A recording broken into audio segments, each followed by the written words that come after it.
Okay, it'll be saved to my computer, Torsten, and I'll That's update. fine. That's fine.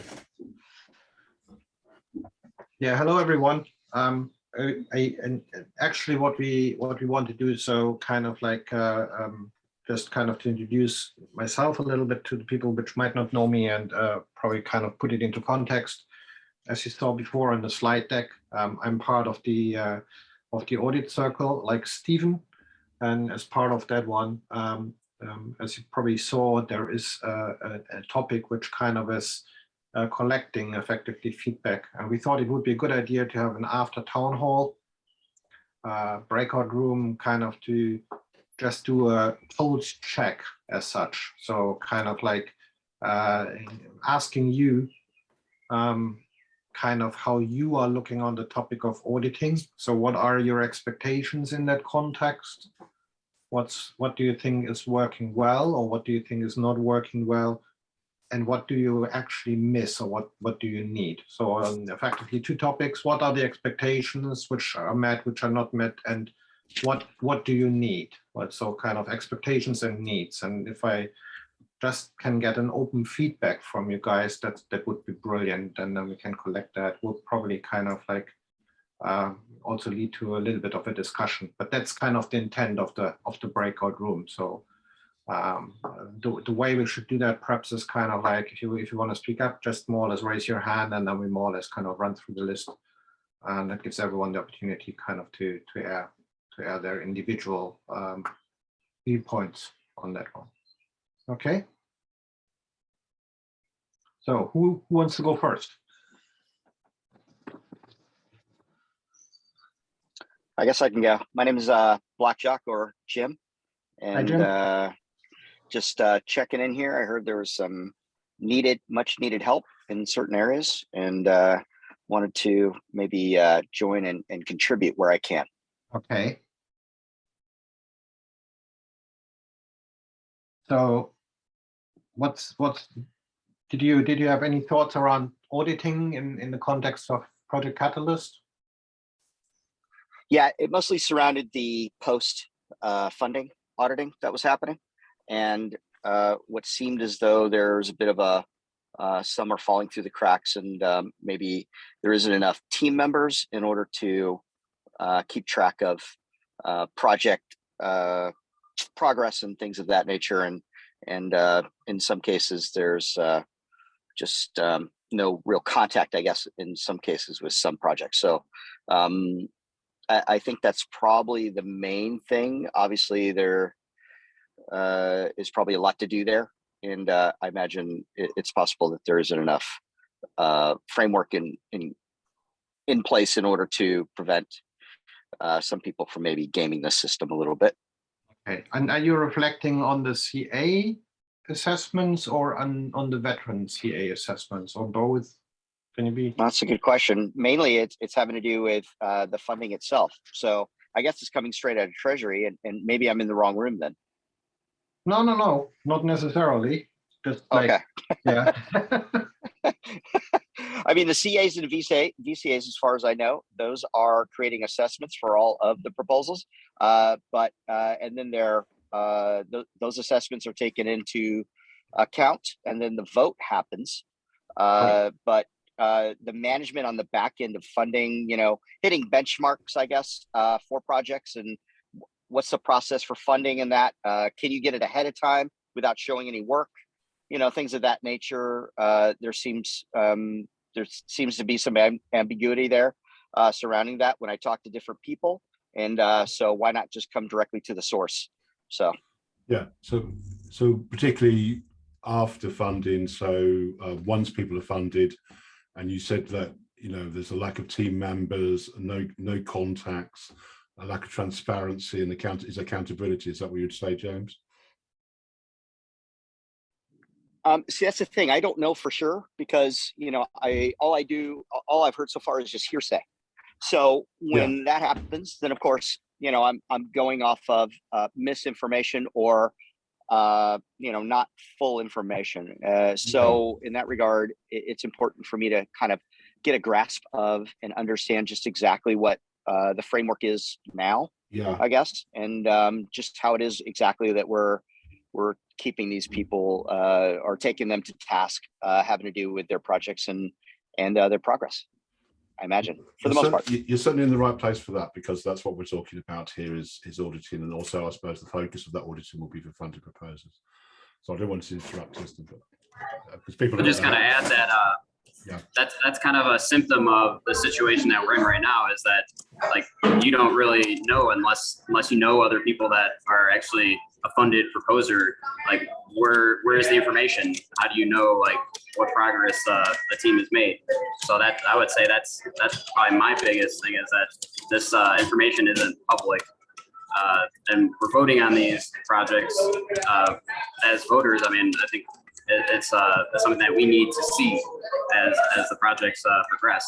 And maybe I think you kind of alluded to that maybe funds for certain types of projects like should be released over time or something.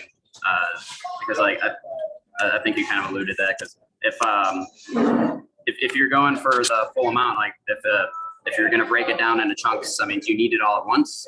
And like, so maybe you hit certain milestones that you say that you're going to achieve in your project. And then once you hit those, then, okay, now more funds are released or something like that, depending on like how big of a fund it is and all that. But Okay, Glenn or Len. Hi, yeah. Stephen or Thorsten, what has kind of been the discussion so far about any mechanisms for auditing the proposals after funding? Is there anything that's on the table?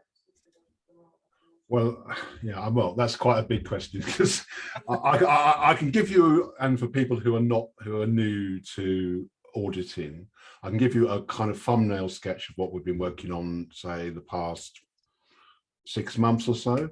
And then, so I don't want to take up too much time, and I can paste some links into chat too, so people can look up themselves. Okay, about last year, and correct me if I'm wrong, about November last year, there was an audit working group set up between Catalyst and some members of the community. And that worked, Ron was on that, I was on that, there's also Phil Koo and some others were on that. And we worked together with IOG in working parties to improve there's lots of complaints at that time about the reporting system, Len. And at that time, there was a bi-monthly reporting system. Anyway, to cut a long story short, that ended up with the new reporting system, which is a very simplified reporting system. And then the audit working party essentially closed. And it closed on the same day that a proposal was funded and voted for, by coincidence, exactly the same day. And that proposal was Audit Circle. And Audit Circle came out of that a little bit. And some of the people are here, there's myself, Ron, Thorsten, no, not Tivo, you're on another thing, but yeah, so we've been convening, this is, I think tomorrow is our third meeting, and we've been looking back. What we've been tasked at is looking, is trying to highlight where the gaps are in auditing in your ecosystem. Now, I can paste some links because that's another big question, and that's really what we're here for now, Len, is to try and to get a rough idea of where people's main concerns lie at the moment, but also, like what James was saying, what is the information we need to provide to people about auditing? I think that I think it can go a little bit more simply. Right now, my understanding is there is no audit. It's just a progress report. You've probably seen me write about this, is that my understanding is most proposals are 3 months. And this is kind of rehashing the problem. I think everybody kind of knows the problem. And that's why I was asking is that are there any ideas about mechanisms to audit? Because submitting a progress report is not an audit. The challenge teams are not tasked with auditing. They're only tasked with reporting to the community at the end of 3 months. So, and maybe helping out, but I don't see how they help out. So the question is, there is no audit process at the moment. Are there any concrete ideas about auditing? Because progress reporting is not auditing. But just, I'm going to say it quickly, 3-month project, First one, we started. I get a quarter of the money. Second one, we're working towards the end. I get half the money. Third one, having a few problems. I get 3/4 of the money, and that's not. If I could just quickly respond to that, Len, because to be fair, I hear what you're saying, and yeah, and that's what we're here to listen. So I'm not going to contradict you.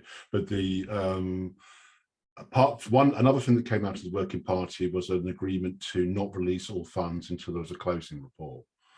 You know, and that's what we're seeing at recent town halls.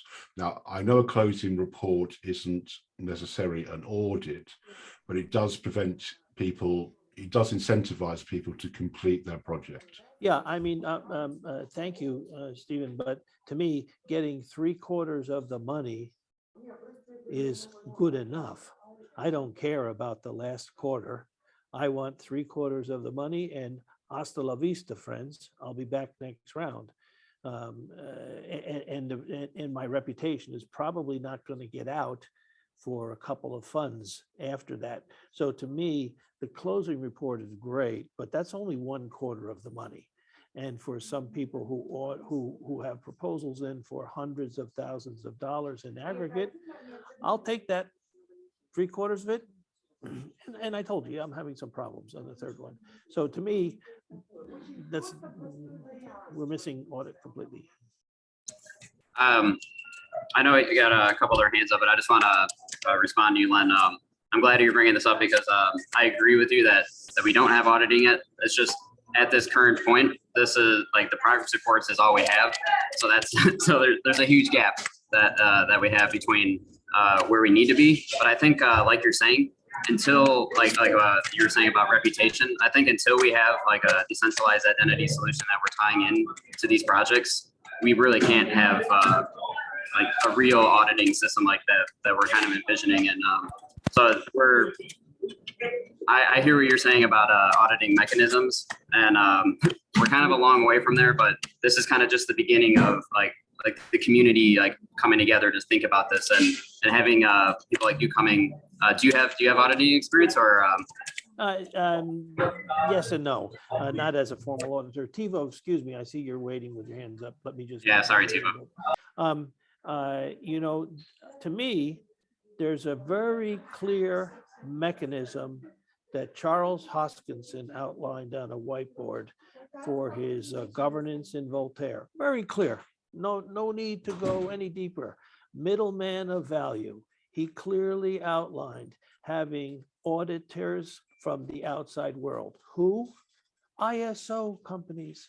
ISO audit all the time. That's their business, audit. And they don't audit ideas. I think all of us know enough about ISO process, is that if you say that you're making ping pong balls and 27 out of 30 are going to be flawed, that's okay, as long as there's 27 out of 30, not 28. If you say there's 1 out of 30 going to be flawed, that's okay, as long as there's 1 out of 30. So the idea and the quality levels aren't really so important. It's saying what you're going to do and then showing that you've done it. That's what Charles outlined that, I think 2020, maybe 2021, the concept of auditing. So to me, we don't need to talk a lot. What we have to do, and he acknowledged that would be paid for. To me, it's just have to introduce an element that says, okay, for every proposal that's funded at $10,000, we're gonna fund a audit team from a list of acceptable ISOs for $10,000. If it's 100,000, we'll fund them for 20,000, depending upon the amount of work that has. Go ahead. Maybe we can get back to that, but I really want to hear from Tivo and James. So can we go to Tivo? So, but I hear what you're saying on that. But, yeah, two things. One thing to address the recent auditing discussion. The way I kind of like it that we are not focusing too much on auditing, because it could get quite get like negative feedback from proposers and also from the new members who are joining. It's gonna be like very difficult. And another thing is that we focus more on outlining the successful and failures, in a sense, which did not get funded. So are seeing the problems and issues we're having. And through that, we could perhaps learn how to fund these teams and these proposals which do get funded and which do like do these kinds of proper closing reports which we are expecting.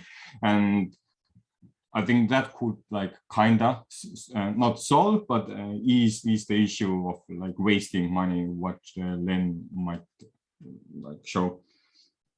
Regarding the first question, what need would I have or expect?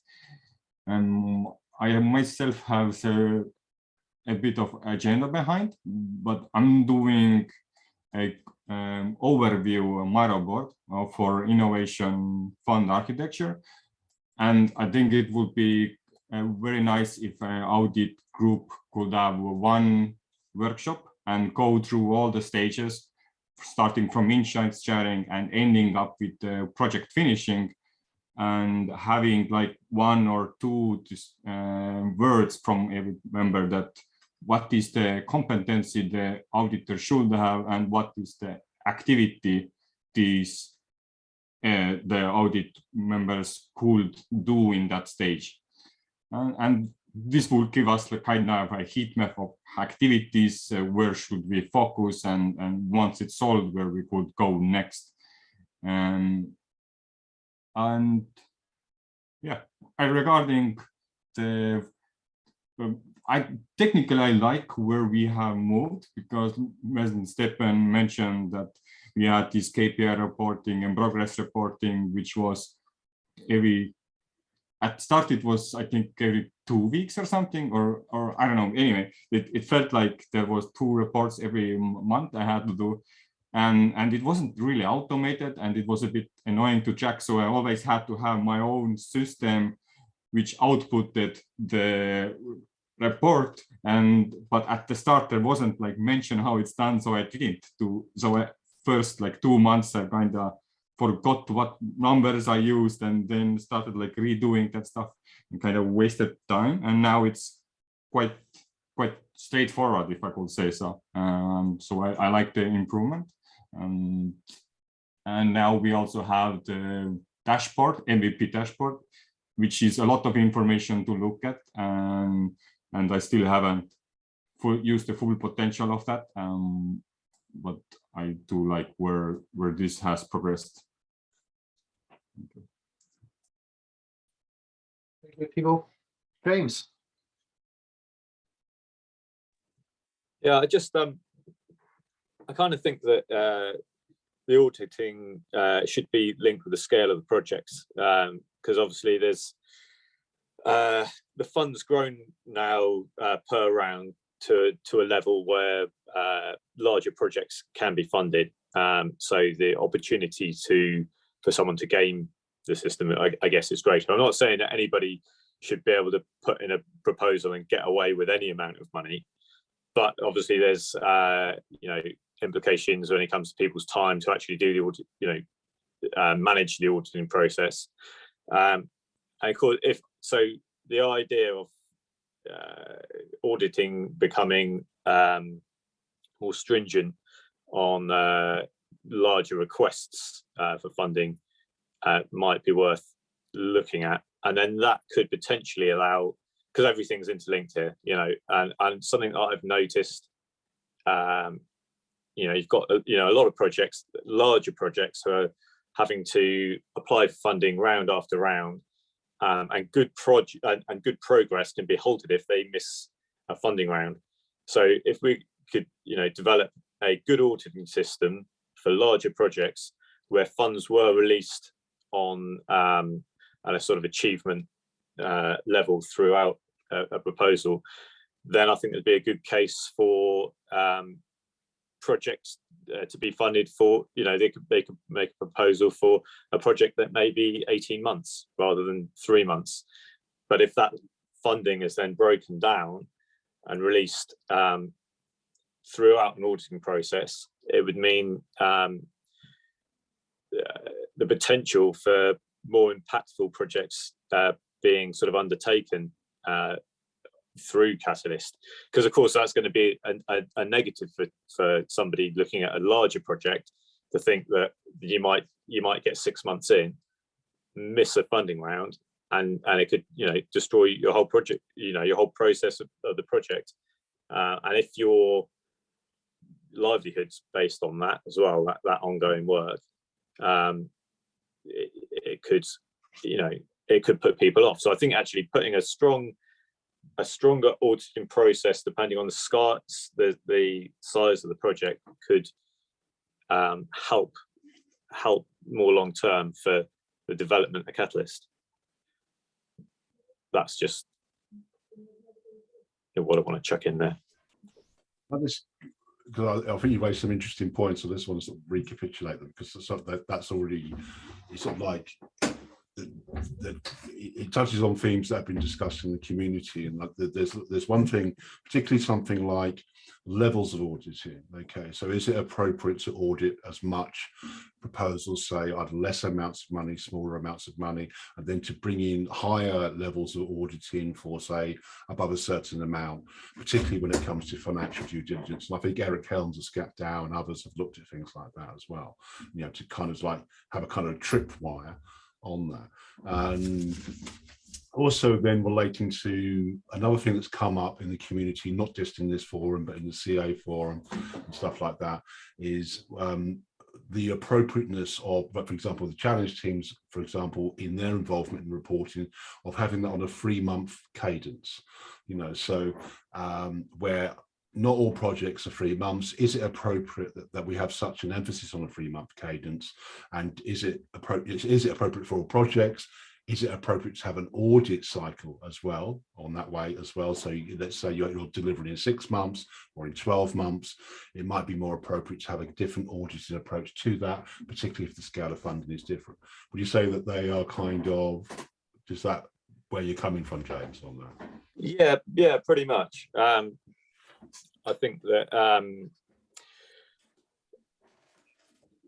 it's tricky, because obviously you need to have you know, a format that can fit you know, a general project. So by having it scaled, it makes it you know, a lot easier to build you know, a format. But if there were, you know, proposals where funding was drip fed, that would still have to be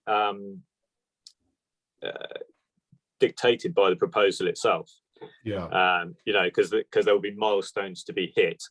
So it doesn't mean that, you know, after, you know, 8 weeks, there has to be a certain amount of funding to be able to be justified, because it won't necessarily fit with a specific proposal.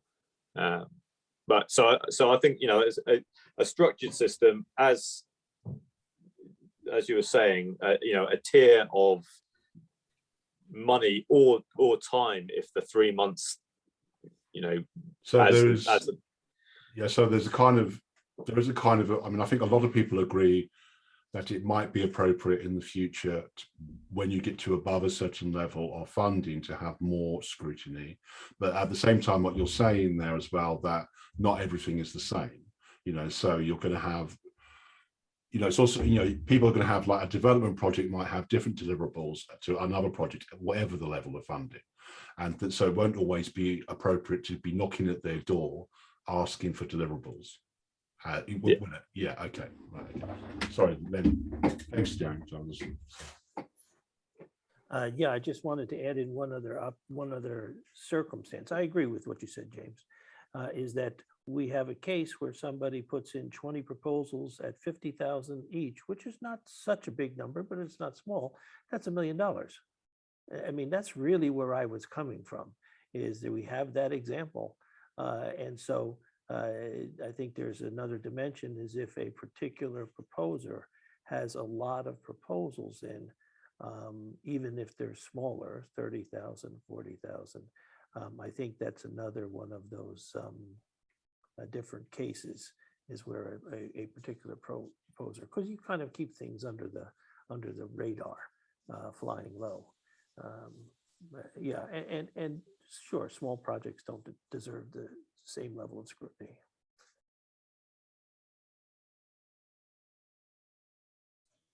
when I understand that correctly, kind of you're seconding actually what was said before, and say also we have to consider kind of the fact that proposers might stack effectively proposals which get funded. So you want to have a holistic view per funded identity. I mean, coming back to what Ron said, it's become a bit difficult kind of to track that, because obviously someone will then start a content circumvent that one. But wherever it's transparent that there are a number of funded proposals, you want to kind of look at them kind of holistically from the total perspective and say, is the progress recognizable? Is that what you say? Yeah, sort of like that. It's a question of feasibility. Yeah. Is that it's just automatically doling out the money because they submit a progress report, I don't think is very smart. And it's not even a question of, this is an NGO problem for the NGO industry. Is NGOs, I don't know who's from the NGO community here, but NGOs establish a contract with their implementing partner that says, I'm going to do this for this much money. And after 6 months or a year, that entity submits a report, says, well, this is how I spent the money. And I didn't get the things done because of this, that, or the other thing. And so it's really the horses out of the barn. And things do change, as James was saying, is that, you can't always predict something breaks down, you have to shift the money here, there, and the other thing. But the point is that if you're only doing catch up, that the money spent, what's the sense for bad actors? For good actors, a different story, but for bad actors, they just gamed the system. Okay. People. Yeah, I wonder if there is a need for another like constraining parameter, which is the differentiator between what project should be catalyzed and what is already big enough to get investment, and like different kind of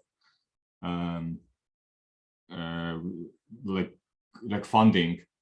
Because if we keep the requirements kind of like we expect there, with at least that we expected at the start, like 3 months, 6 months, and 9-month projects with these fundings, and we are able to kind of show in a shorter time frame what we are doing. And that kind of what this process helps us to do is not, yes, we do get the catalyzing funding to show how well we are doing these processes, how well we are delivering.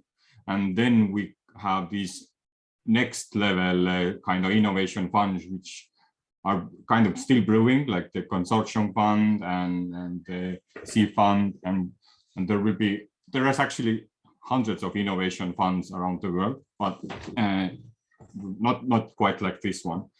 So basically having like stages is and make the difference between when first stage starts and when it ends might be actually something we want to know or have a discussion about. I'll just speak to that a minute, because the two-stage process was also been suggested in the CA issue relating to proposal submission, like so to submit a proposal as a statement of interest, and then to have people test their ideas before, and then when their ideas are tested, then that goes to a full proposal. So there's a nice kind of symmetry there, Tivo, maybe, because you seem to be talking about, and correct me if I'm wrong, a two-stage or more stage funding process. Is that what you're suggesting? So that first of all, you'd be eligible for like kind of beginner funding, if you like, and then at the second stage you'll get more as you mature. You'll get more funding as you're trusted more and as you deliver more. Is that what you're saying? Technically, yes. Like the more reputation, in a sense, you gain, the higher amount of proposals you can ask for.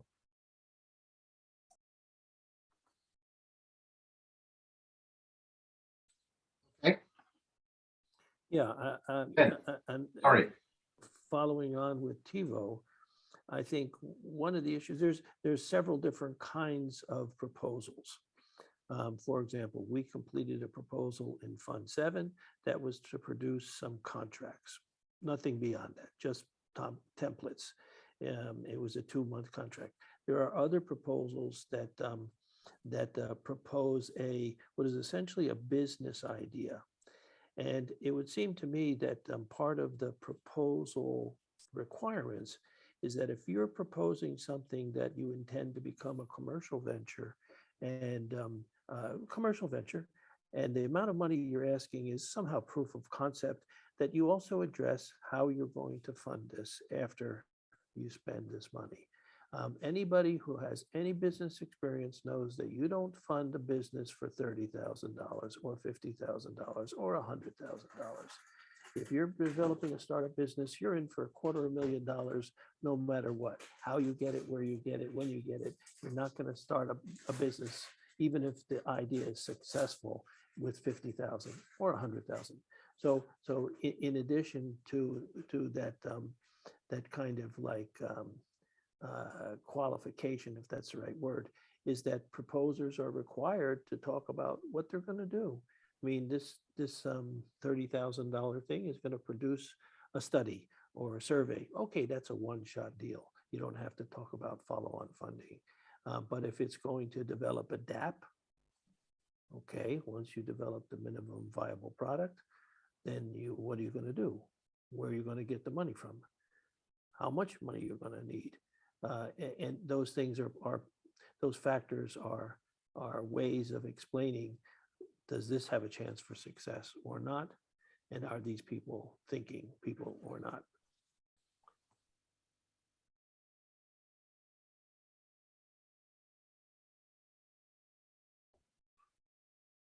Does anyone else like to chip in? I was just going to quickly say that in terms of like a different funding, obviously there probably should be different thresholds in how much money you're asking for. But I also think at the same time, we should be fostering a culture of accountability, that regardless whether, you're asking for $100 for there was a project by a gentleman, I think Fund 2, I really liked it, or Fund 3, Fund 2 probably. He was about to, as he was traveling, he wanted to print a couple hundreds or thousand stickers with the Cardano logo on it, and wherever he would go, he would just paste those stickers as he was backpacking. And I think he was asking for $100 or something like that. So probably you're not going to be auditing the world out of such project, but at least we would be sort of like expecting people to be accountable, right? So regardless of like what amounts you're asking for, yes, there are going to be different thresholds, but fostering the culture of accountability where we still want to see like that value delivered. And it's not judging whether, it's wow big or if it's just pasting the stickers, but really saying that outcome, what was that delivered by the entrusting from the community as such. So just a thought on the different values of funding as such. Ron? I totally agree. And I was just going to mention that's part of why we're doing this, is because we want to create this audit culture. And if we can improve our mechanisms for having progress reports made available to the public, and then have KPIs that are like pulling directly from projects and having that in a real-time dashboard, it brings like that audit culture up and establishes that accountability where if you have a project and the voters can't see any of that, then that accountability is like, maybe you did run away with $100 and you didn't do anything, or who knows, right? So having those different layers of auditing, I think, is like what we're trying to establish now, where like some of this is what we're talking about, like financial auditing, and we do want for the big projects, but like for the smaller ones, just like having those KPIs and progress reports made available, I think is enough. Yeah, absolutely. And in a sense, because also like there's a counterbalance that, seeing what the post-Soviet countries look like, and, you could say that you were being thoroughly audited by the governments and everything, is not to create that sort of like a fear culture, right? Like, I don't want to jump into the process because I'm so fearful of like how complicated or like complex that reporting and auditing is that I will just not want to be participating in that because it's very scary to me. So it's really like balancing that while fostering the accountability more in a sense that like, yes, I want to deliver, right? Like you may not deliver because that's life. Projects fail. Failure rates are pretty high, and we shouldn't shy away from the fact like, yes, we have 53 project completions, but we also will learn as much from those that cannot be completed or perhaps running into snafus or something like that. So but because we still want the people to try and do the new things, even though you may not end up with the result that you would hope in the end, because that's the whole point. You try to open up as many doors as possible. Half of them will be locked, but we have that information, what is locked and what is open, and then we can move to the next level. So yeah, definitely. James. Yeah, I think it's the KPIs and deliverables. I think that's the key. However small or large a project, it's making sure that any proposal that's put forward have those factors really sort of nailed down. Whether the proposal process needs to have more emphasis on those areas. Because as you mentioned, the guy who wanted to go and chuck some stickers around when he was traveling, great idea. Why not have that funded? But how easy would it be to say, in deliverable, I will, in every destination. Yeah, exactly. And that makes it really auditable, but the proposals are almost having to spell out how they are audited. Because it's so diverse, you can't. There's not one system that's going to suit all. So within that proposal, it's almost spelling out, for us to be successful, we need to be audited in this way, and that could be, a part of a section in a proposal, and then the community can decide whether that's a feasible thing or not, and that will allow them to get their funding or not. That relates also to this culture of auditability that Ron was referring to, and I think there's some feedback from the last CA session on people, because we changed the proposal form into more structured. So there was a kind of a specific section for auditability, and some of the feedback was that I'm not sure if you want to comment on this, Daniel, but was subjectively that a lot of people weren't filling that out very well, and actually that could be that maybe is about the culture. Is just saying, if you can communicate your own auditing process as a proposer well, that makes for a successful proposal, because it means that you've understood how you're going to be audited and how you're going to communicate your deliverables and so on. So it kind of tailors the auditing process to yourself, and removes the burden of having this centralized auditing body. So I just want to say that. But yeah, I'm pretty sure that section, I think it was a good step, splitting in different, so at least people now know what are the key elements to look at. And I'm sure there's an opportunity to, obviously the description box is very tiny, you can't fit a lot of characters in there, but I'm thinking, maybe, if we can provide a guidance for the next fund of a one pager of what auditing is, or how to convey the messaging that would make people comfortable, what you're looking at, and sort of hand holding in the beginning with that 1 pager or 2 pages of a simple auditing guideline, what are the different approaches that you can adopt in filling in this section that can improve the quality and the way how we're thinking about the project. And we can make a bitly, and we can point that out in a similar way as we have the veteran community advisors and whatnot, just as an immediate thing, which does not require any idea scale tweaking, and it's just something that we could do.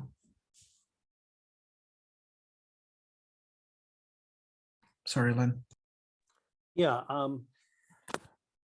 One of the things I noticed in assessing and doing VCA work is the auditing, or let's say the KPIs, not the auditing, but the KPIs and proposals really were very often, I would say most of the time, KPIs about after they implement their project, not the KPIs of the, again, I'll use 3 months if that's a standard number, not the KPIs of the 3 months, but after I build this, how many people are going to, how many NFTs, how many people are going to sign up for this website, how many people, it's kind of like the wrong KPIs. And so in terms of, Daniel, your idea of helping people to understand, to audit my progress and deliverable on this proposal, what is the way to audit this? And I think the KPI section needs a little bit of advice, because I mean, it's well intentioned, but people are putting KPIs about after the proposal is implemented. But in fact, the proposal is funded during the development stage, not after it's done. Even with the challenges have what does the success look like? And they usually describe things that are factors after the proposals are completed. And that's just not relevant.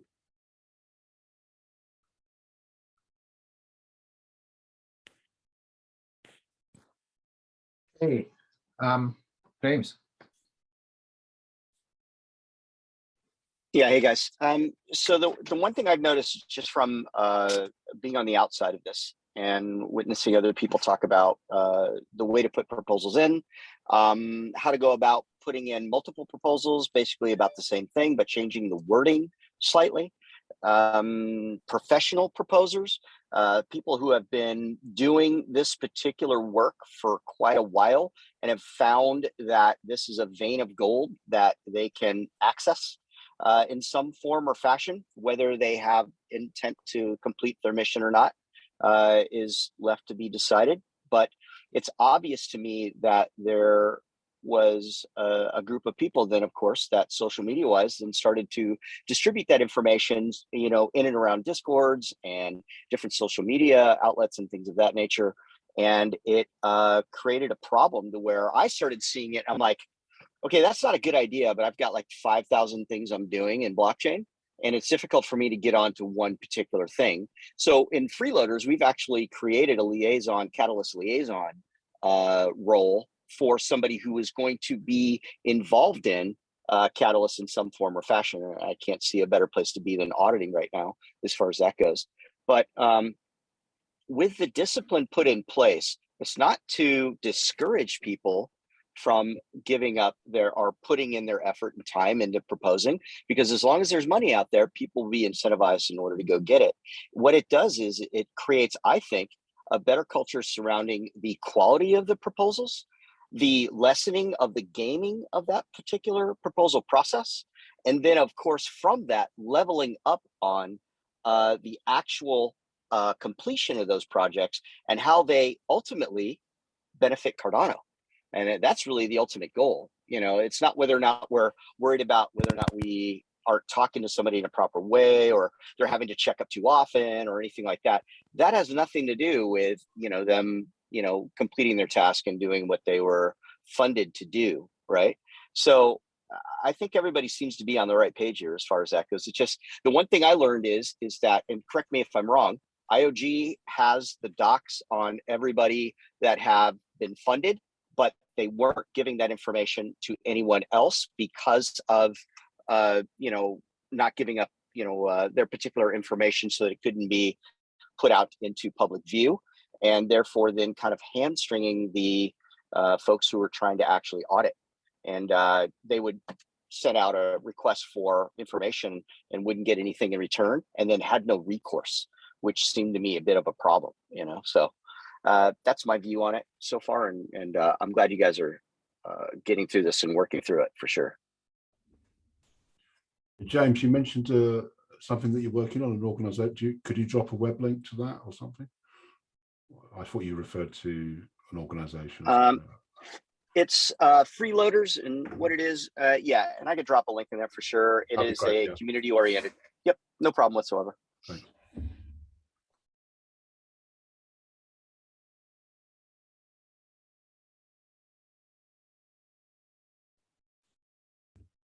Would anyone like to talk about this problem of gaming the system. And I mean, Danny, you were talking about people, you know, sort of professional proposers, you know, so maybe, James, a two-stage process will help disincentivize that, or is there any other way that you could prevent that kind of gaming? You see that in what I was referring to specifically is that any funding opportunity in the world has now like specialized agencies, almost like that. What they do is they will actually write a proposal for you, and they increase the chances. It's sort of like getting essays for your school sort of thing. There's a whole industry behind trying to beat all of the originality and whatnot, so you don't have to do any work and somebody else just does it for you. And it's very much the case with when the funds are being distributed, where you have professional companies submitting really elaborate proposals, which may be legitimate or maybe not, but it's very difficult, in the beginning to actually judge that, because there's always the paper and there is the execution part, like what it actually is getting done. And the more noise you make, the more ripples come back, and the more people get interested in it. So that's why, while sad, equally I'm excited that we're not doubling the funds next month as well. Next fund, because that will allow us to sort of like stabilize that pond a little bit, fortify some of those structures, and figure out a bit better path forward. Because exponentially, that you fold it in half and you're on the moon in a jiffy. But like humans don't scale as fast, and the process is neither. So in that sense, like that's what I meant with those professionals submitting. And the thing about submitting too many proposals, like it's sort of like when you're trying to play darts and you throw 20 of them or at once, like something will hit, right? Like, and you're not counting to deliver everything, but you're hoping something does. And I think reconciling the feasibility of such approach and the focus for community on the attention, like what to prioritize, that's difficult when you're throwing so many things at the same time, and then you don't know where the intention should go, because that's essentially almost like using it as a survey. I've seen a few attempts outside of it where somebody was actually trying to use the voting function as a surveying tool, like just to come up to if it's like a yes or no decision, not really asking for funding, which was a clever way of like going through the process. It didn't make it through, but it's just like there are more efficient ways today to do the surveying of like where and which proposals or things can have probably a better rate of interest and success, rather than using it really as like a survey monkey or something like that, where you're just trying to gauge the opinion, because then it's a very expensive process to do just simply surveying as such, in my humble opinion. And figuring out like how to get that into play, because that we've had those conversations in stake pools as well, right? Like, hey, there's no rules on the ledger, I can do whatever I want, right? So similarly, like I think you see a lot of those starting come up conversations even today, like, hey, where it's not against the rules per se, but like, is that something that we want to internalize as a community, and is that a healthy thing long term or not? And then just figuring out what are those checks and balances, and sort of like the acceptance rate of like what can and shouldn't be done as such. Anyways, Blackchuck, you still have a hand up, and if not, then probably Tom. Yeah, hey, thanks for letting me join in. I've been trying to catch as many of these as I can. I mean, and just real quick, yeah, being someone who is a huge proponent of permissionless systems and kind of eliminating barriers to entry. In this case, has it been considered or talked in depthly about creating more of a barrier to entry for proposal submission? So before they even got to the voting stage, where there would have to be some kind of work shown. Well, the voting stages, I mean, that would imply some kind of two-stage process, because at the moment you put your proposal in, it's voted for, and then there's a release of funds, Tom. So or there's a kind of an ongoing, there's actually already a kind of release of funds initiative that was introduced, I'm thinking January, when the monthly reports were reformed, where now you have to show that you have to do a presentation at town hall and close the project before final funds are released. Is that the kind of thing you mean? I was speaking more to even before proposals reach, Right. you know, like having you know, requiring that some work be shown, some GitHub link, some, Right. you know, I know a lot won't meet that criteria. So yeah, I guess you would be kind of running into the issue where there's more than one category. You know, you mentioned like research proposals, stuff like that. So, but I was thinking for some of the proposals that are requesting significant amounts of money, what I see sometimes is you'll have two proposals, very similar. You know, this last round, there was a perfect example. You had two teams proposing DAO tooling, right? You had Liquid Labs proposing Agora, Clear Contracts proposing Clarity. One had a year's worth of open source work to show in their GitHub, and the other did not, right? They had a great idea, but no work to show. Should those be in two separate categories? Well, yeah. I mean, that's that. I can't answer that directly because that's what I could say is that at present, how could that be dealt with at present? And I suppose you would then say it's going to be an assessment issue, isn't it? It's going to be relate to, right? Is the assessment sufficient to capture that? So, for example, you have a major project and it's meeting open source. I mean, obviously, it's going to be sensitive to what challenges it is. So, if it's in an open source challenge, for example, and there are issues with that as well. Does it meet the intent or whatever of that challenge? You know, so that in that sense, you would prefer someone with a track record. You prefer someone who's doing an open source project because that aligns with Cardano's strategic open source aims, for example, that kind of thing, as against something, as you say, that doesn't have that track record. But then there is that problem of, because we have a crowdsourced CA system, is keeping check on the CAs as well, because the CAs that's why we have the VCA system to check that work.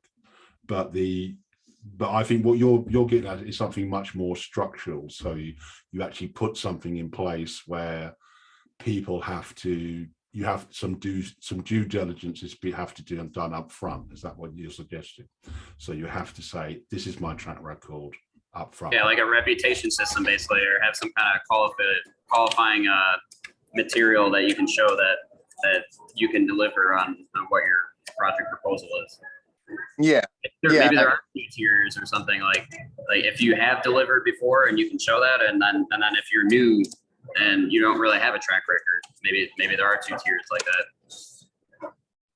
Yeah, and I wish I had the answer. Just something that I think would be, you know, smart to think deeply on, because I think that is something that is like important for the CAs, the VCAs, and the voters to see, right? Especially if there's two extremely similar proposals, one that has a year's worth of work, one that is an awesome idea. You know, there's obviously those funds would probably be better spent, right, on the one with all the work already. So yeah, just something I was thinking about. That's all.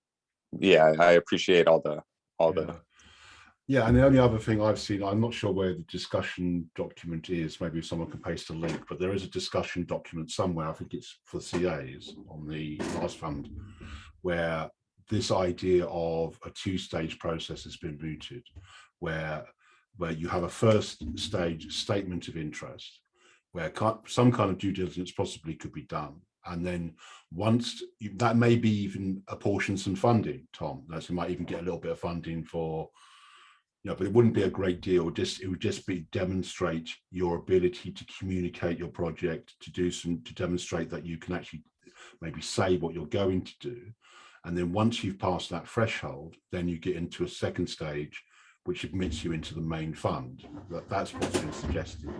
That's not quite exactly what addressing what you're saying, but it goes. There is something which is a slight pushback against that, and that's an issue. I think at the moment, there's out of all the proposals, there's more people who've been funded previously than who have not been funded previously, and so there are sustainability issues in Catalyst. Like, so we do want to encourage, obviously, new people into the system, and how's that going to happen if people keep coming back to be refunded? That's another issue we have to consider there as well.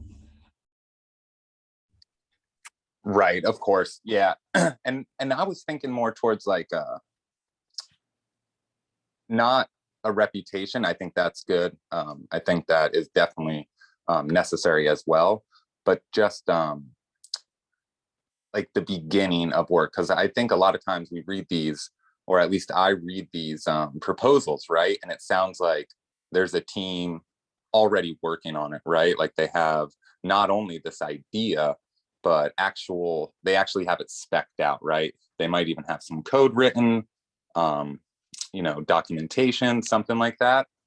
So that's what I was meaning more so, not just like history or reputation, but actual this idea that they're proposing, show your work, right? Show that, you know, not that you've completed it, but you've at least started it or have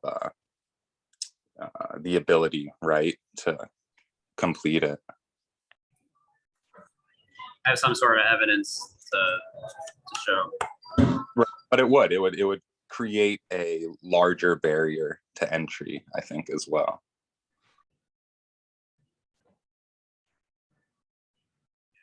I was just going to say that I suppose for an excellent CA review in that categorization could capture some of that, Tom, because an excellent CA review would do some donkey work, you know, to check that a proposer had done some coding, that the team, to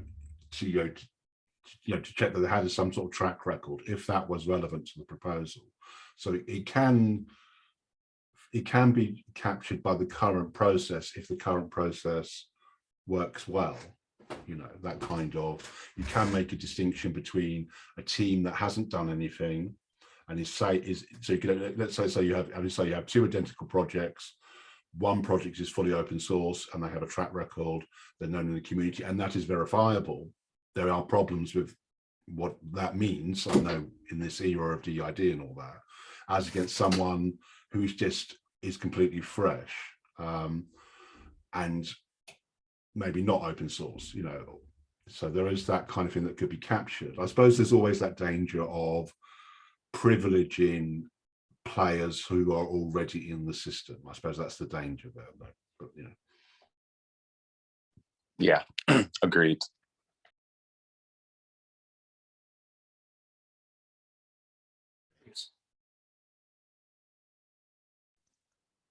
Yeah, it's something I noticed. This is my first round where I CA, and actually you could tell, you know, a seasoned proposal writer, you know, they'd learned the not the tricks of the trade, which meant it was easy to see, you know, to do the CA work, because they would then, you know, give you the opportunity to dive that bit deeper if you wanted to, and really get an good understanding of the project. So I think, you know, a lot of this is down to the quality. It's all about the quality of the proposals. So, you know, any auditing, you know, it's all about the information that's given to start with, and I don't think it's, you know, a case of you need to be a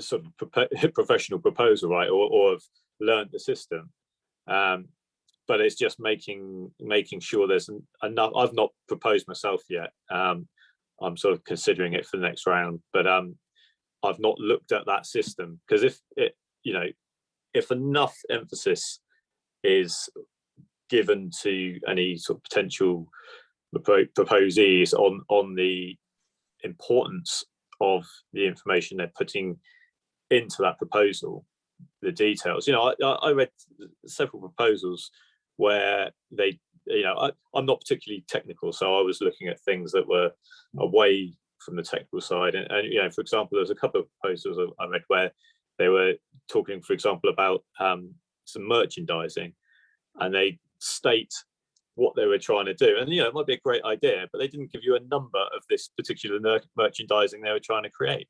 And it's like, it just seems you're not being serious about the proposal. You know, you've got to put a lot of work in and spell out clearly what you're trying to achieve to go through to the voting stage. You know, I don't understand how people think they can just chuck in like half-written proposal and expect it to go through and get funding. And this is, you know, a lot of the problem here is not necessarily even people trying to game the system. They just think that there's free money, and that's the thing that's got to be made clear, because it will save a lot of work all around, and it would then mean that any auditing that's being done is being done on, you know, sort of worthy projects rather than things that just slip the system. And it all roots from that initial proposal stage. And something that that I noticed again, obviously you've got this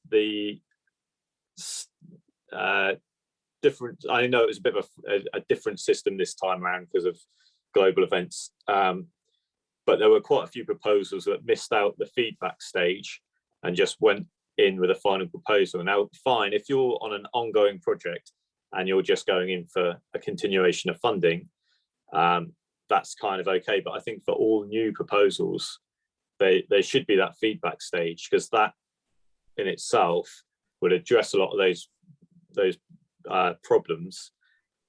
So then the information would be within the proposal. So it could, if it goes through and gets funded, it can actually be audited successfully. To pick up on something, I mean, You're saying having that like publicly available or like included in with that proposal, like the assessments, or what are you saying? No, what I'm saying is, so for new proposal, it's the information. I think needs to be spelled out to new proposers, the degree, or maybe there needs to be a higher expectation of the amount of information that needs to be in the proposal. Because if you're left guessing as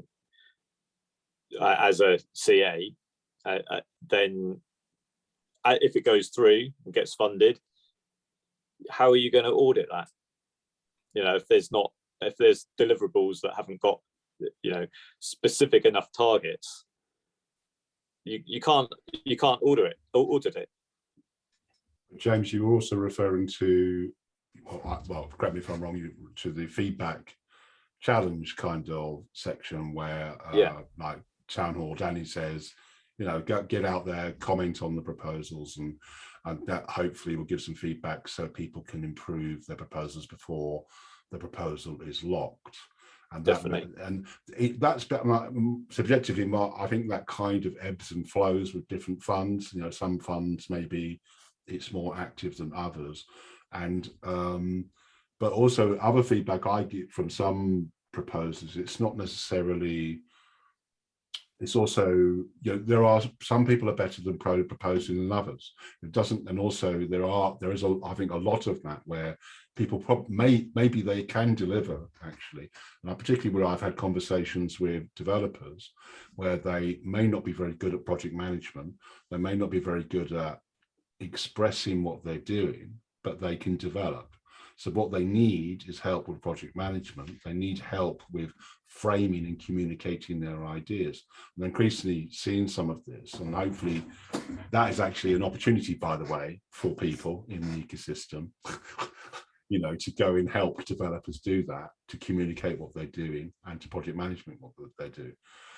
It's not all, I don't think it's just laziness or, you know, it is just literally not everyone can do that, I think. Yeah, definitely. There's skill sets, but that's, you know, that's one of the beauties of this project, is the opportunity for collaboration, and that's where that, you know, it's a tricky one, because it goes into whether there's any sort of, if it's feasible to build in any sort of incentive for people to go and give feedback on projects that are reaching out, you know, really, and also is the pool of people to then be able to go, well, look, you do need this other input. It's a great idea, it's a great project. I know I'm sort of veering off on little tangents from the auditability, but it's all so relevant. It's, you know, it's the bigger picture of the whole thing. It's where that pool of people who are prepared to go and jump in and help someone who's got that spark of an idea, but doesn't, you know, needs a team to build it. I suppose it's relevant from an audit perspective because it relates back to what we're talking about in terms of giving guidance to people. Like, for example, if they're going to fill out their auditability section on their proposal as well, which will help CAs, will help the CAs and also the CAs understanding what auditability is, and, you know, that's communicated well.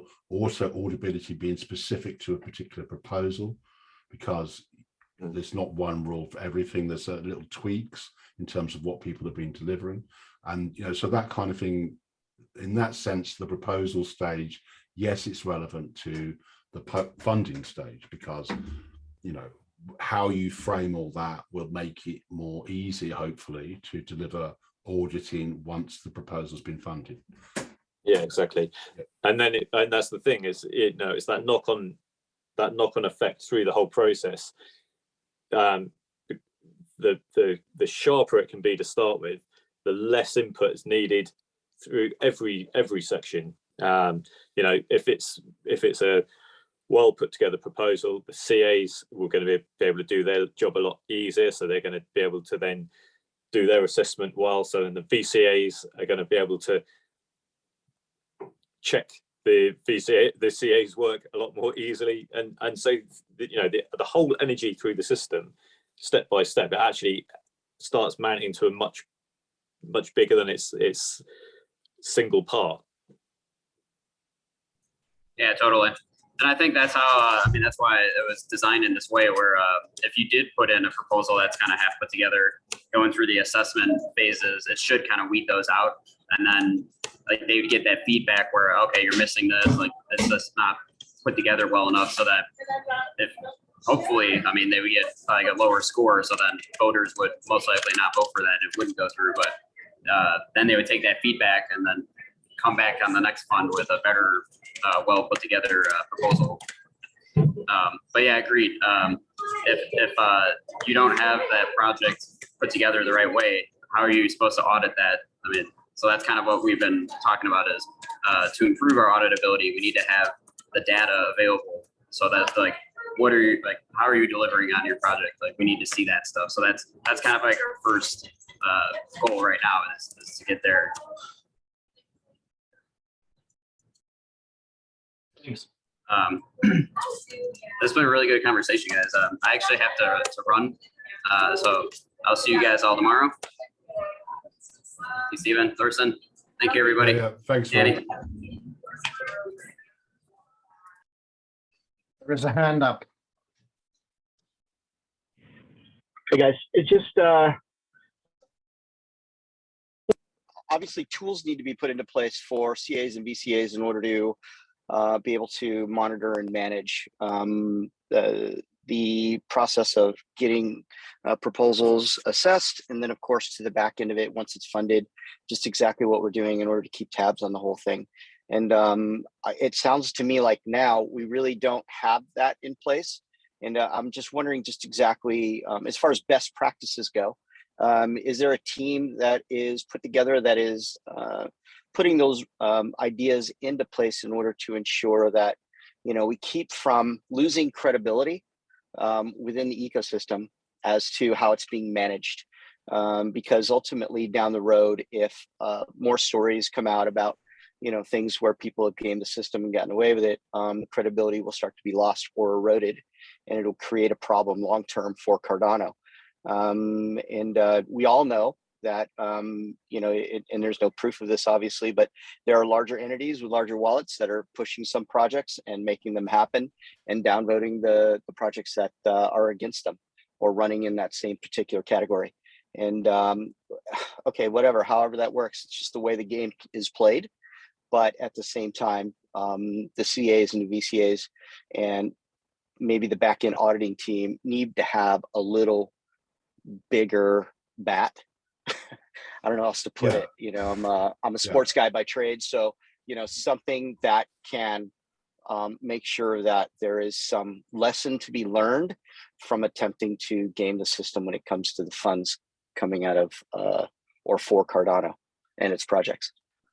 Well, one of the things that is emerging is, Audit Circle is what we're here for. So, and that's what. So that I'm glad you brought it back round to this, James, because Thurston, maybe you want to speak about this a bit, because this is what this was your kind of motivation for doing this breakout room, wasn't it? I mean, the point is exactly that. So kind of like to flesh out the different area, and I made a number of notes kind of in different areas. You will probably not prevent kind of like taking the system the way it is and kind of like if they're playing by the rules, the question is it ethical? But that's a different story in itself. But the point then is, okay, so you use your power you have in your hands to get funded. That's perhaps also okay as long as you can deliver. Yeah, if you really kind of deliver against your intent. And that's my thinking now at this moment in time, is kind of like the more auditable you are as such, the easier it is for others, but also for yourself, because this is a benchmark also for yourself to kind of check, am I on track with what I want to do? It's almost like if you don't have a clear plan how you more or less want to achieve something, then you will struggle to bring KPIs down, you will struggle to bring the facts down, which kind of someone else wants to see, but it also kind of probably muddies a little bit the water for yourself to have a real reflection on, am I really on track? Am I doing what I'm doing? I mean, the feedback which I'm a CT also, I'm also a challenge team member.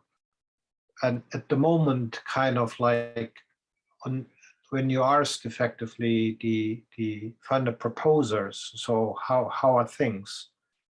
It's very much kind of a very brief, short feedback, because there is actually perhaps yet not the maturity established through the process to say, what is the credibility which I have to deliver at that moment in time? Yeah, so I'm doing professionally audits for my work, and it's almost like I come and ask for certain things, and people look at me and say, I'm surprised that you asked me about that, because they don't understand what they have to deliver.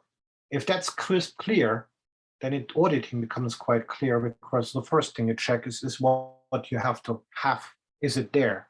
And the second thing is, do you do what you more or less kind of document you're doing? And I think this is kind of coming in different ways. So if we are letting the slipping through, it becomes a struggle, not just for the community, but also for the person who has to deliver. Because how do they sell the story? How do they sell the success if you don't have the markers for your success which you can show? That kind of makes sense. And there are some people who are delivering kind of these markers very very openly, and then it becomes very easy kind of to track things. And others kind of are very minimalistic on that one. And I think the point in itself is, at which moment in time do we have to click into this to improve the process as such, not to make it a burden, but actually kind of to increase the value which is delivered. It's not just effectively the product in itself, it's also kind of the learning curve for the individual, kind of to accelerate the ability to deliver the next thing or further things, unless it's a one-off, yeah, and it costs $500. Then I'm not saying $500 is no money, but at the end of the day, in the bigger scheme of things, then I can turn one blind eye on that one and say, as long as the delivery is there, the learning experience might or might not have been there. But if you're starting to talk about significant amounts of money, everyone would expect certain deliverables. Yeah, and that's kind of the term which I know from auditing. You have to have certain deliverables, you have to document it in a specific way, not as an overburden. And it's not for the auditor, it's actually for the auditee to understand, am I doing the right stuff here? Yeah. So I just noticed that Dana's got a hand up, so maybe I said. Dana. Hello, sorry. Hi. I just came in as a fly on the wall. I was just gonna hang back, but there's a couple things. The first thing I will say, it's just a comment, and it has to do with this conversation, but it's not. We don't necessarily need to go down a rabbit hole on it. And that is, as a new person in this ecosystem, and obviously, you know, I have a proposal in this fund, and last fund was the first time I had tried my hand on it, and it was like basically throwing spaghetti at the wall and seeing what stuck, but I didn't really understand what I was doing at the time. When it comes to voting, I don't understand why there is the ability to downvote. A whale who doesn't want to vote for a proposal, I mean, that is going to affect whatever ones that they're voting on, is going to affect who gets funded. And when they don't vote on something, it's going to affect something. But I don't understand why there is a downvoting mechanism. I think that it's unnecessary, and it creates a lot of issues. Personal, like that's just my personal opinion. My second thing I will say, when it comes to auditability, as far as a person who, you know, has, so in my case, I put down things to showcase how I would audit, or how our team would audit ourselves, and not necessarily like, that's how I understood it, more than like how will Catalyst audit us. And there were KPIs in there. However, that was one of the biggest, that was some of the comments that I received in the community assessment comments was, oh, they're just auditing, they don't have any mechanisms to, or they didn't say they don't have any, but it was more about, this is just their internal way to do it, and there's no public. And I'm like, yeah, but us doing all this stuff, if we were audited, I have all the information. It's not like I'm saying that I'm going to keep all this information private if you don't, you know. So I just don't, I didn't quite understand like how it was thought that if we're auditing ourselves, that we wouldn't share that information if we were asked for it. And then the third thing I will say was, I thought that there was a mechanism or a proposal, or I don't know where I heard this within the last few weeks, but somebody was talking about attacking this from the other end. Instead of, you know, how are we going to help, you know, make sure that the assessors know how to audit these, that it was more of, in order to put a proposal in, you have to have some sort of required training. It's not just a free-for-all of how to do these things, so that it doesn't take, you know, you're not having CAs take a whole day to assess a proposal because it's so off base. It's like, there's resources out there right now, but nothing is required in order to submit a proposal. No, like, you need to at least have shown that you watched this hour video, or, you know, something. so that it is very clear. There's guides out there, and a lot of that stuff is very wordy too. So I just didn't know if like that was something that was coming from Catalyst or that was individuals. But I think that that's the way to go. Help people put their proposals together versus trying to tack it on the other end and then say, well, maybe next fund they'll do better. There's people don't have 6 months, 9 months of time on their hands just to continue to be doing proposals, refining proposals for 9 months. You know, they're gonna get they're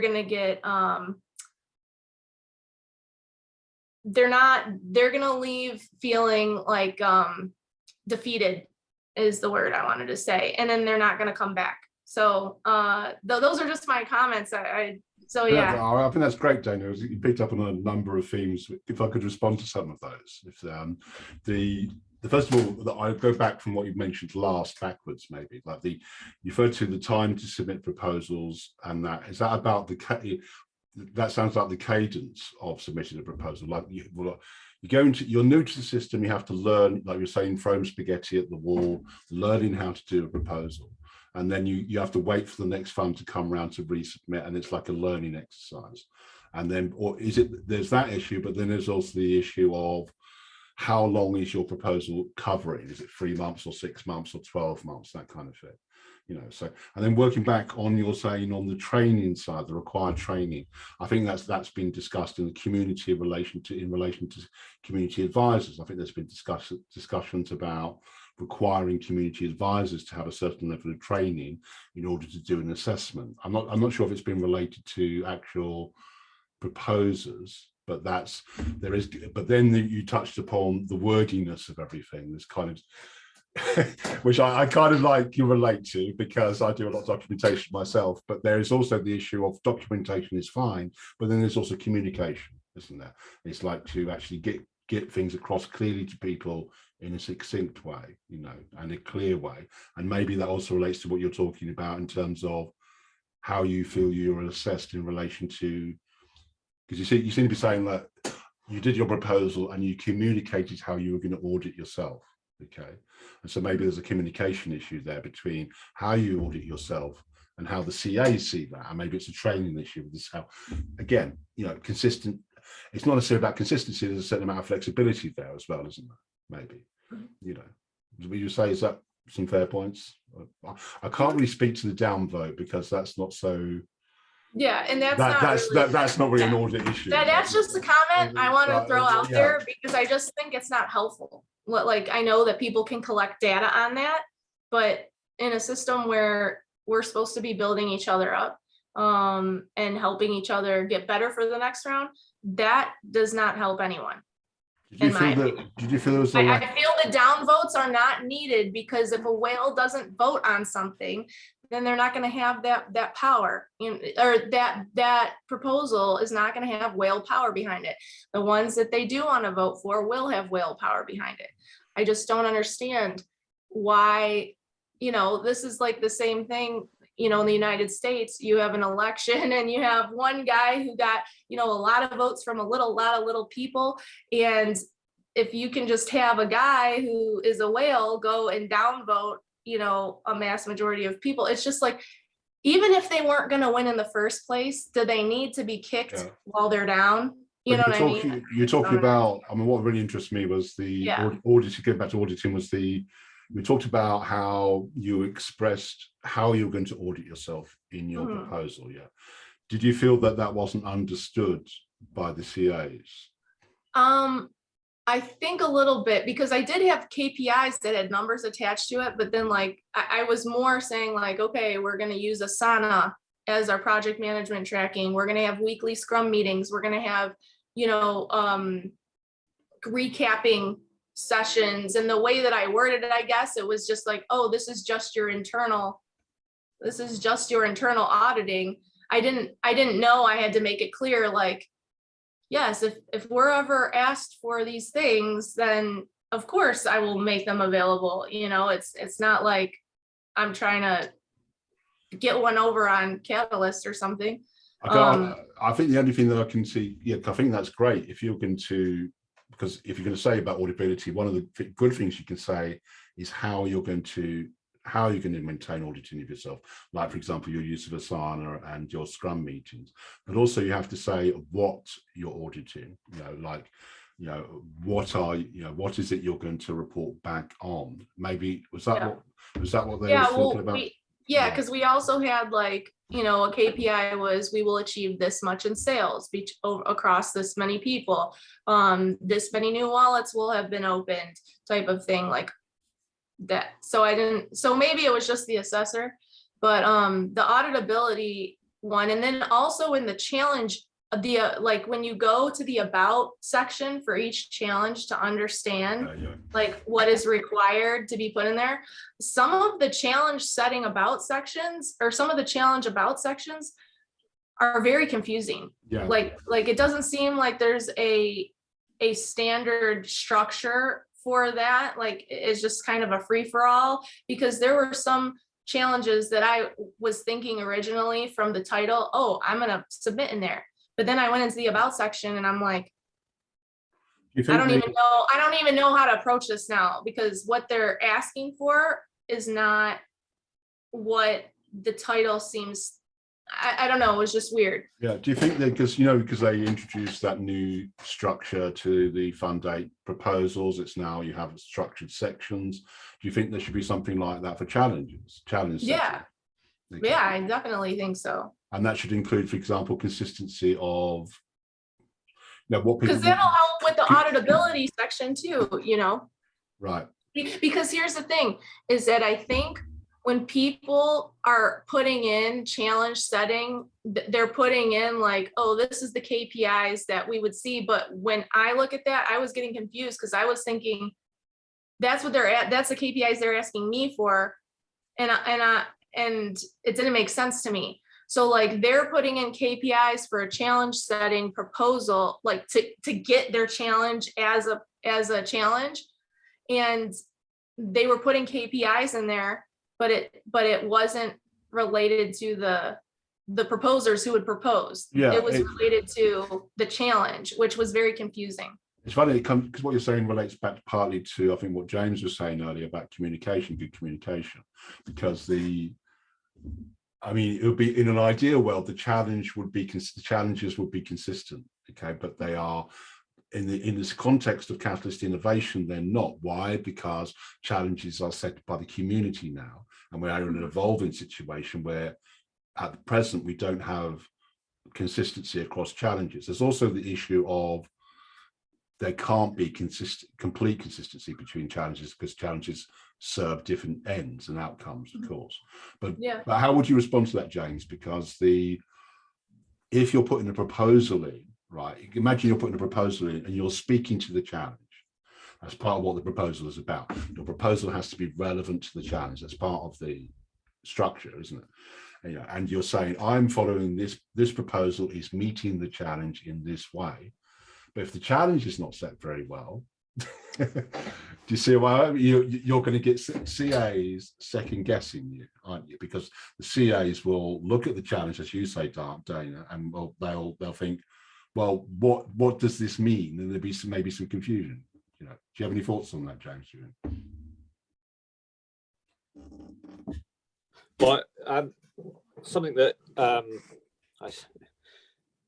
it's not exact. I'm not exactly addressing that. No, okay. But it's kind of linked in it with what Dana was saying. I kind of, and again, it's loosely related to audibility, but it's again down to the information that proposers have, because for the CA process, there's a certain amount of box ticking.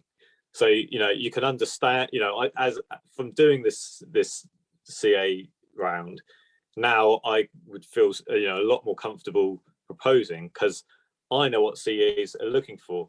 Now that doesn't necessarily mean that it's going to make a project any better just because you know how to answer the question for a CA to give it a 5-star rating for that section.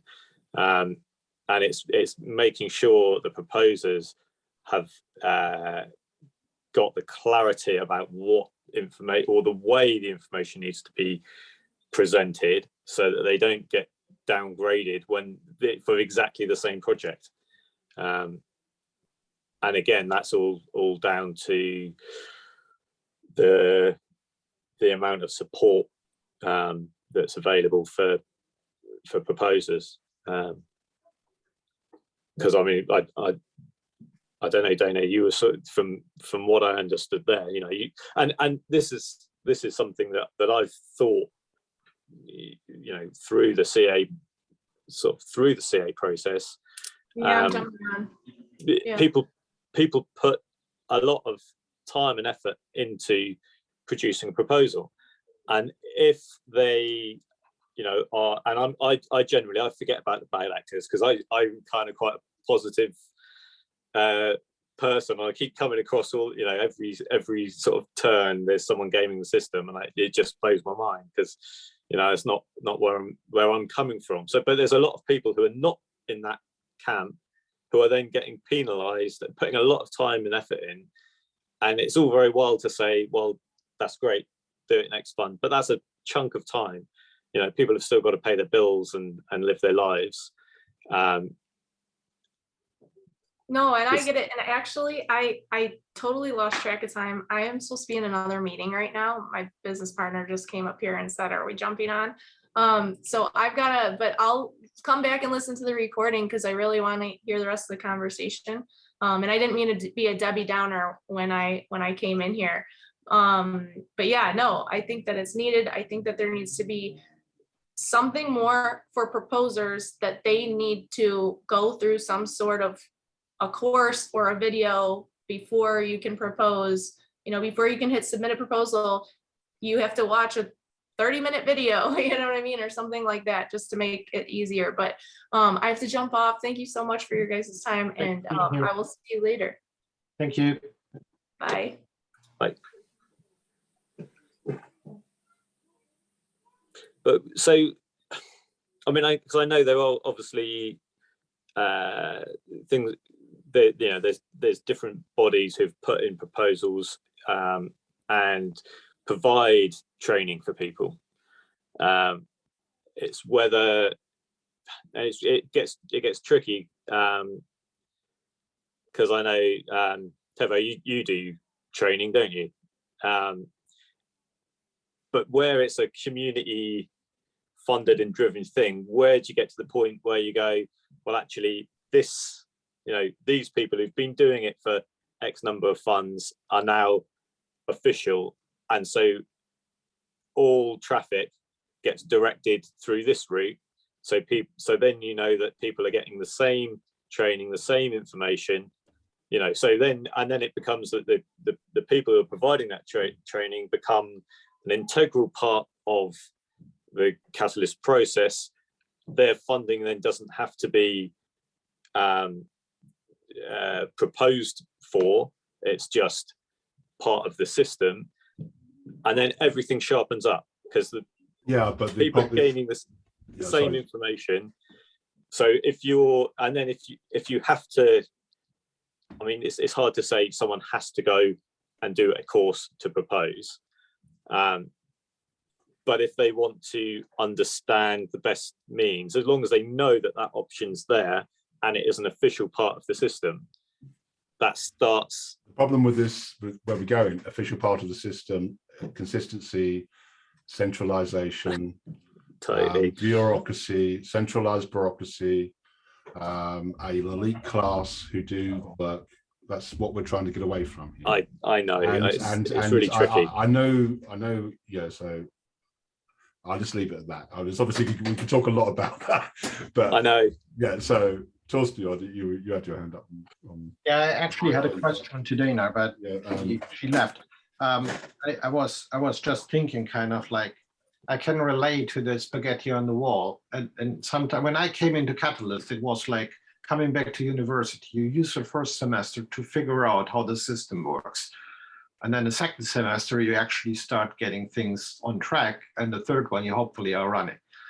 And I understand that this whole process in itself, the way it is just having this, okay, I have to try it out because I don't know what I'm doing here. So just what I wanted to ask her actually is perhaps kind of someone can give me feedback who is not a veteran on this one. Did it get any better, and what did help, and specifically in the context of auditability, and what would be the expectation or the need to make it slicker, to make it better, to make it easier? Open to everyone, just as a question. Just something for now. I wasn't really paying attention last 10-15 minutes because I was asked to look at the VSA data a bit, and I was trying to find an answer. Okay, if there is if the proposal is assessment is filtered out, who are the people who put an excellent to that? And in order for me to find an answer, I was trying to just find an option to automate getting the VSA files into one big table. And right now, this is such a huge manual and burden because I would have to do 80 clicks, wait 80 loadings, do another 80 clicks, and then somehow reach to the downloading. And once I have all the files, I can start doing the table myself, and then I can start analyzing the answer for this. And I'm not sure how the VSA file was done because this kind of information was already summarized, but how was it summarized wasn't really shown. And if it would, then right now we would have spent a few minutes to find this answer instead of figuring out how do I download 80 files at once and make it automatically combine each other. Is it Marek or Lucio then? Or I don't know. That's the answer to that. But yeah, I already asked them, but that's like a pain point just from right now. Yeah. And that would help with auditing if you have database to attract and have all of the files in one place, not. I mean, it's interesting because there does seem to be. There was a period where people were asking for that information, like George as well. You know, where's the data? Can we look at the data to kind of get some, not just on auditing, but just, well, it feeds into auditing as well, like to see what's been funded, what's been delivered, and all this. And now you've got, I think that's maturing because for one, there is some data coming out with the dashboard, the monthly reports that IOG are making much more transparent and able. Hopefully, that's going to progress, and then people will develop APIs to extract the data and to analyze it. And things like Darlington with lead donation, he's developing his dashboard, and he's doing his own due diligence in his own way through social media. That's an interesting direction to go in as well. And there's also things like Roe, AdaGov, with his dashboard that he presented at Town Hall last week. So don't you think, Thibaut, there's already people, I know it's not completely satisfying, but it's starting, isn't it? Do you think? Yeah, I do agree that this is matured a lot and there is way more information because at some point we didn't even have that, but the right I have now that I wouldn't even put that together. Yeah, just I'm kind of hoping that also comes from like a central source where the authority, which is IOG currently, is handling things. And but yeah, centralization, Thibaut. Yeah. But because everybody else who get this information is kind of also waiting for the same stuff. So. I know it's because it's, I mean, eventually, hopefully, we'll get to a point where it's not about centralized information; it's about authoritative information, isn't it? So, because that's what, if you think of, the blockchain, the transactions, that's not centralized, but it's authoritative by its design. So if we can reach to a point where we have. And how does that work? Well, there's various mechanisms, as we know, like local chains and all that, but there's also security mechanisms, so you can trust, hopefully you can trust your ADA transaction, that kind of stuff. So if we can translate that either for smart contracts or whatever to data about so I'm saying to you, you know, so then you will have data that is authoritative but not centralized. Okay, and that's, I suppose, where you'd want to get to with things like audit data, you know. So that would provide, and I suppose, James, that speaks to a part of, we're not there yet, the solution where how do you get the benefits, if you like, of a centralized auditor without having a centralized auditor.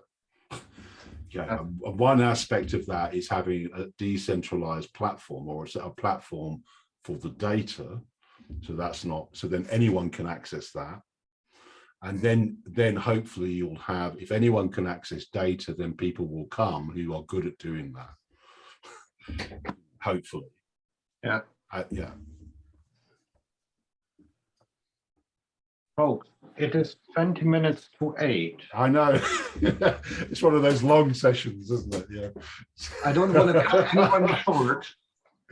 If anyone is desperate to give us the last minute input, happy to take. But otherwise, I would propose that we are slowly but surely coming to an end of this breakout room. Yeah, that's okay.